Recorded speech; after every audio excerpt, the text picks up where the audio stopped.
This is the first lecture video in our Unit 3, National Income and Price Determination. What is aggregate demand? The word aggregate means add it all together. When we use aggregates, we're combining all prices and quantities. So aggregate demand is all the goods and services, real GDP, that buyers are willing and able to purchase at different levels.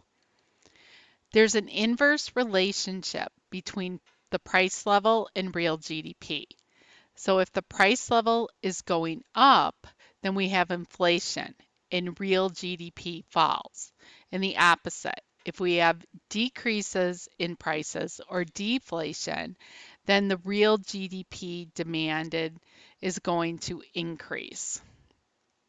Similar to demand in microeconomics, aggregate demand is downward sloping. Aggregate demand is demand by consumers, businesses, government, in foreign countries, so real GDP. What definitely doesn't shift the curve? Changes in price levels cause movement along the curve, but the curve will not shift. So again, this is a relationship that is very similar in microeconomics when we looked at demand. Why is aggregate demand downward sloping? You have what's referred to as the wealth effect. So higher price levels reduce the purchasing power of money, and this decreases the quantity of money that's spent.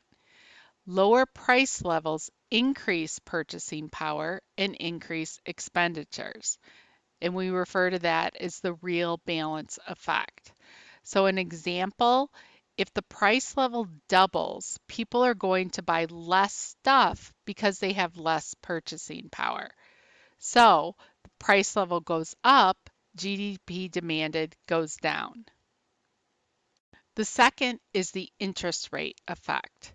When the price level increases, lenders need to charge higher interest rates to get a real return on their loans. Higher interest rates discourage consumer spending and also business investment.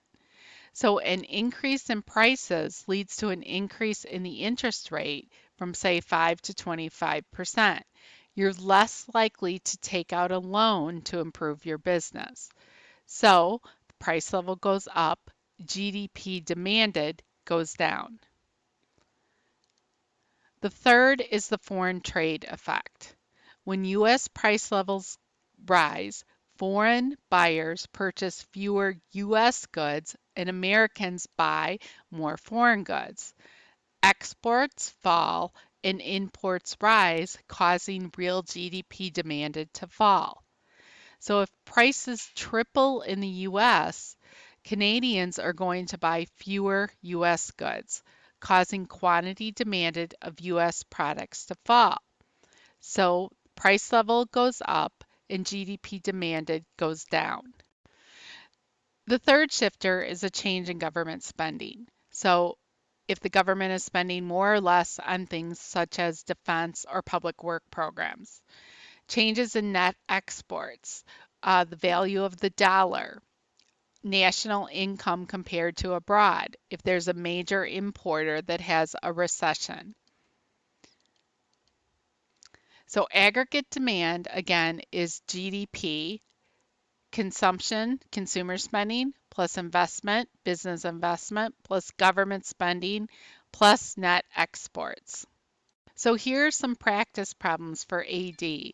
State if there will be an increase or decrease in aggregate demand, and state which component of AD causes the change. And here are your answers.